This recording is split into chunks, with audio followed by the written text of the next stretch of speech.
Hello everyone, welcome back to medicology nursing services. आप सभी साथियों का आपके अपने YouTube channel medicology nursing services में फिर से स्वागत है। सो फ्रेंड्स, जैसा कि आप सभी लोगों को पता है, मध्य प्रदेश में एमपीसीएचओ का फॉर्म रीओपन हुआ है और उसी के रिगार्डिंग कैंडिडेट के मन में बहुत सारे डाउट्स यहाँ पे आ रहे हैं। हालांकि मैंने एक वीडियो के माध्यम से आप सभी लोगों को बता दिया था, फिर भी कैंडिडेट्स के मन में अगेन फिर से डाउट्स क्रिएट हो रहे हैं। तो उन सभी के सवालों के जवाब मैं आप सभी लोगों के सामने यहाँ पे रखने वाला हूँ।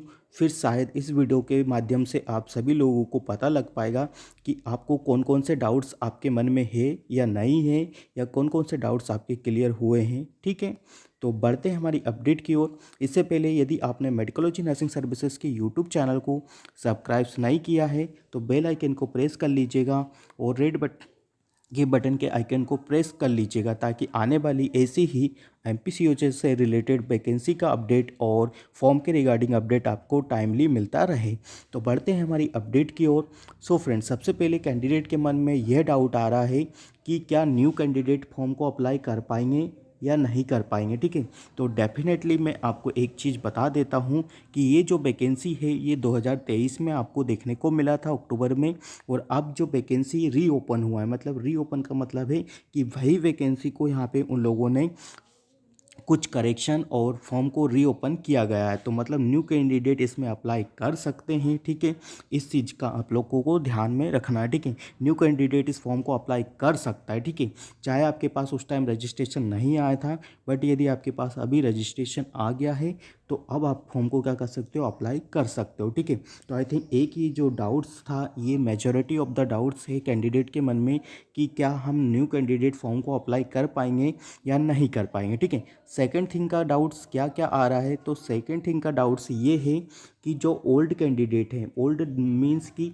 जिन लोगों ने पहले फॉर्म फिलअप कर दिया था, क्या अब उनको न्यू फॉर्म फिलअप करना है या नहीं करना है। ठीक है, तो मैं आपको एक चीज़ बता देता हूँ कि यदि आपने पहले फॉर्म फिलअप कर दिया था स्टूडेंट्स, तो अब आपको नया फॉर्म भरने के लिए कोई भी ज़रूरत नहीं है, अपनी मनी को वेस्ट नहीं करना है। ठीक है, मैं आपको बिल्कुल फैक्ट बता रहा हूँ कि आपको न्यू फॉर्म को अप्लाई नहीं करना है। ठीक है, यदि आपने पहले फॉर्म को फिलअप कर दिया है, ठीक है, तो आपके लिए वेल एंड गुड है, आप न्यू फॉर्म को अप्लाई मत करिएगा। ठीक है, तो आई थिंक ये सेकंड डाउट्स आप सभी लोगों के मन में है, और ये बहुत ज़्यादा डाउट्स है कि क्या हमें नया वैकेंसी आया है।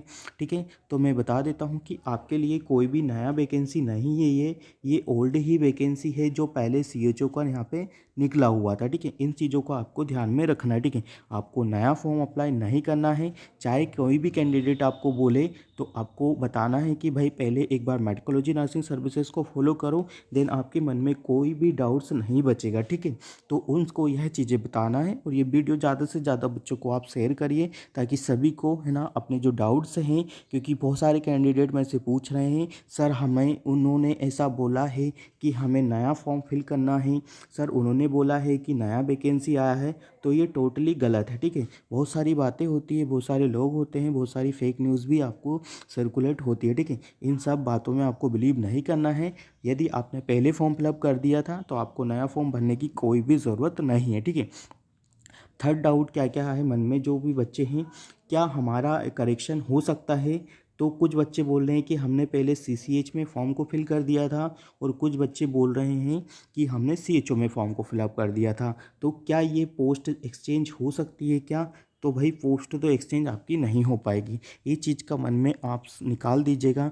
यदि आपने एक बार सीसीएच में फॉर्म फिलअप कर दिया है तो उसको आप डायरेक्ट सीएचओ में फॉर्म को फिलअप नहीं कर पाओगे। और यदि आपके पास पहले से सीसीएच सर्टिफिकेट था तो आपको क्या करना था कि डायरेक्ट सीएचओ में फॉर्म को अप्लाई करना था, बट आपने गलती से फॉर्म को इधर अप्लाई कर दिया, तो आपका पोस्ट में कोई भी चेंजेस नहीं हो पाएगा। ठीक है, जो बच्चे पूछते हैं कि हमारा पोस्ट चेंज हो जाएगा क्या, तो मैं बता देता हूँ कि आपका पोस्ट यहाँ पे चेंज नहीं हो पाएगा। ठीक है, यदि आपका पोस्ट चेंज नहीं हो पाएगा, बट आप एक चीज़ कर सकते हो, यदि आप रिस्कफुली कर पाओ तो। ठीक है, आप न्यू फॉर्म को अप्लाई कर सकते हो। यदि आपके पास आपको लगता है कि आपको न्यू फॉर्म फिलअप करना चाहिए तो डेफिनेटली कर सकते हो। ठीक है, हो सकता है कि आपको ऑलरेडी यहाँ पे लॉगिन बताएगा, तो आपको न्यू नंबर लेना है। ठीक है, और न्यू ईमेल आईडी से आपको फॉर्म को फिलअप करना है, ठीक है। यदि आप इस तरीके से करोगे तो रिस्कफुल है, यदि हो सकता है आपका फॉर्म एक्सेप्ट भी हो जाए और नहीं भी होगा, ठीक है। दोनों ही चीज़ें हो सकती हैं, तो ये आपके ऊपर डिपेंड करता है कि आपके लिए 600 या 700 रुपये मायने रखता है या नहीं रखता है, ठीक है। यदि आपके लिए ज़्यादा पैसे मायने नहीं रखता है तो आप न्यू तरीके से फॉर्म को अप्लाई कर सकते हो। इससे क्या होगा, इससे ये होगा कि आपके जो 6 मंथ की जो ट्रेनिंग होगी वो आपकी बच जाएगी और आपको आगे 6 मंथ के लिए वेट नहीं करना पड़ेगा और आपको डायरेक्ट सीएचओ की पोस्ट के लिए यहाँ पे सिलेक्शन हो जाएगा। तो आई होप यहाँ से आपकी चीज़ें क्लियर हो रही होगी। फिर भी किसी भी स्टूडेंट को डाउट्स होता है तो नीचे डिस्क्रिप्शन में आपको मेडिकोलॉजी नर्सिंग सर्विसेज का नंबर मिलेगा, वहाँ से हमें कांटेक्ट करना है। देन आपके सारे सवालों के जवाब वहाँ पे भी आपको मिल जाएंगे, ठीक है। तो ये था एक डाउट, ये था आपका, आप समझ लो, ठीक है। और अब कुछ डॉक्टर्स या कुछ जो बच्चे कैंडिडेट्स हैं वो ये बोलते हैं कि हम बीएचएमएस वगैरह कर रहे हैं, क्या हमें सीसीएच के लिए अप्लाई करना चाहिए या सीएचओ के लिए अप्लाई करना चाहिए। तो डेफिनेटली है, यदि आपने पहले आपके पास सीसीएच सर्टिफिकेट नहीं है तो आपको सीसीएच के साथ जाना है, ठीक है। जो बच्चे हमेशा डॉक्टर वगैरह जो बीएचएमएस वगैरह बीएमएस वाले कैंडिडेट्स में से हमेशा पूछते रहते हैं, तो उनके लिए ये डाउट्स है, ये आप क्लियर कर लीजिएगा कि भले ही आप डॉक्टर है बट आपको क्या है कि आपको सीसीए सर्टिफिकेट तो गेन करना ही पड़ेगा, ठीक है। तो आई थिंक ये चीज़ें आपकी क्लियर हो गई होगी, ठीक है। नेक्स्ट डाउट क्या क्या आ रहा है कि हमारा फॉर्म में क्या क्या करेक्शन आपका हो सकता है, ठीक है। तो वही फॉर्म में जो जो करेक्शन होगा मैं आपको बता देता हूँ कि आपका जो पर्सनल डिटेल्स है, ठीक है, लाइक जैसे कि आपका नेम हुआ, फादर्स नेम हुआ, लाइक मदर नेम हुआ, मैरिटल स्टेटस है आपका, और जैसे किसी का फ़ोन नंबर है, ठीक है, और जैसे किसी का एड्रेस है, ये सारी चीज़ें आपकी चेंज हो सकती है, ठीक है। बेसिक डिटेल्स यदि मैं बताऊं तो मार्कशीट के रिगार्डिंग करेक्शन है, यदि आपने गलत यूनिवर्सिटी नेम डाल दिया है, सब्जेक्ट गलत डाला है, या फिर आपने जो मार्क्स गलत डाले हैं, या आपका जो परसेंटेज है वो गलत आपने डाला है, तो ये सारी बेसिक चीज़ें आपकी चेंज हो सकती है। फॉर्म में करेक्शन की यदि बात करें, जो मेजॉरिटी ऑफ द स्टूडेंट्स ये चीज़ें हमसे पूछते हैं, तो फॉर्म में आपका ये करेक्शन ऑब्वियसली हो सकता है, ठीक है। इन सब चीज़ों को आपको ध्यान में रखना है, बट पोस्ट के रिगार्डिंग कुछ भी करेक्शन आपका नहीं होगा। इन सब बातों को आपको ध्यान में रखना है, ठीक है।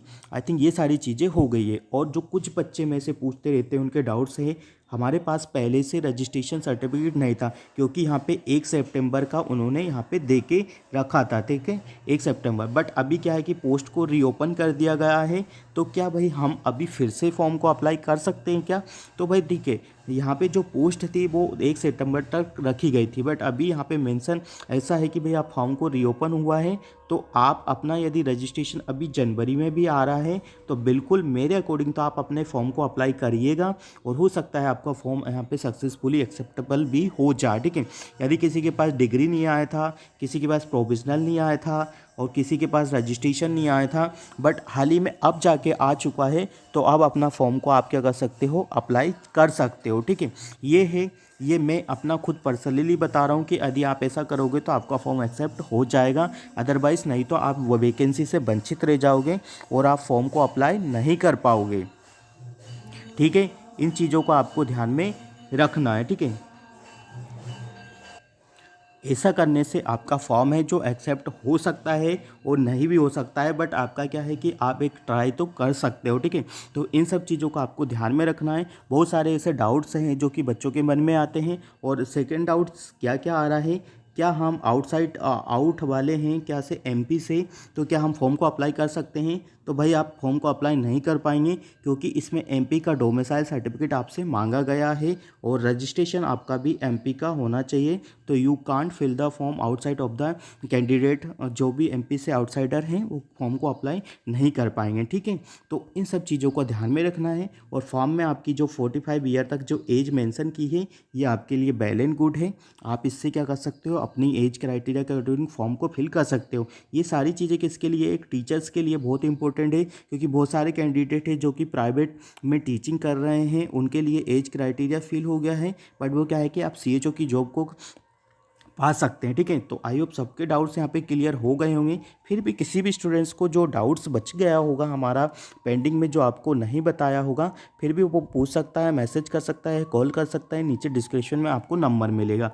अब आपको तैयारी कैसे करना है, तो तैयारी के लिए भाई आपको पहले जो सीएचओस के एग्ज़ाम हुए हैं, ठीक है, जितने भी एग्ज़ाम हैं, ठीक है, जितने भी एग्ज़ाम है सारे ईयर के क्वेश्चन पेपर मेडिकोलॉजी नर्सिंग सर्विसेज के पास अवेलेबल है। चाहे तो आप कांटेक्ट करके हमसे पेपर ले सकते हो। पेपर का जो चार्जेस रहेगा वो 150 चार्जेस रहेगा, जिसमें सारे ईयर के क्वेश्चन पेपर मिल जाते हैं और प्लस साथ में आपको क्या क्या चीज़ें मिलेगी, CHO के रिगार्डिंग आपको ब्लूट्स मिल जाएंगे, ठीक है। और CHO के रिगार्डिंग आपको कुछ बुक्स वगैरह भी मैं आपको साथ में प्रोवाइड करवा दूंगा, जिससे आपको CHO का एग्ज़ाम क्रैक करने में क्या आसानी हो जाएगी, ठीक है। ये सब आपको 150 रुपीज़ के चार्ज में ही मिल जाएगा। और सेकंड थिंग क्या है कि यदि आप पुराने क्वेश्चन पेपर को सोल्व करोगे, ठीक है, खुद से सोल्व करोगे, तो आपके पास क्या है, एक पॉजिटिव वाइब्स आएगी और एक कॉन्फिडेंस मिलेगा कि हम पुराने क्वेश्चन पेपर को सोल्व कर सकते हैं, तो जो अपकमिंग एग्ज़ाम होगा उसके भी क्वेश्चन पेपर को इजीली सोल्व कर पाएंगे, ठीक है। तो आई थिंक मैं तो सभी को सजेस्ट करूँगा कि सब लोगों को पुराने क्वेश्चन पेपर को सोल्व करना चाहिए, ताकि सभी को एक आइडिया मिल जाएगा कि लेवल ऑफ द MCQ क्या आएगा, कैसे क्वेश्चन पूछे जाते हैं, आपको कंप्लीट एक नॉलेज और कंप्लीट कॉन्फिडेंस मिल जाएगा, ठीक है। तो किसी को क्वेश्चन पेपर चाहिए तो आपको क्या करना है, 97, ठीक है, 54573292 पे आपको क्या करना है, कॉल या मैसेज करना है, अपना नाम बताना है, कहाँ रहते हो, ठीक है। देन आपको क्वेश्चन पेपर मांगना है और आपको क्वेश्चन पेपर मिल जाएंगे।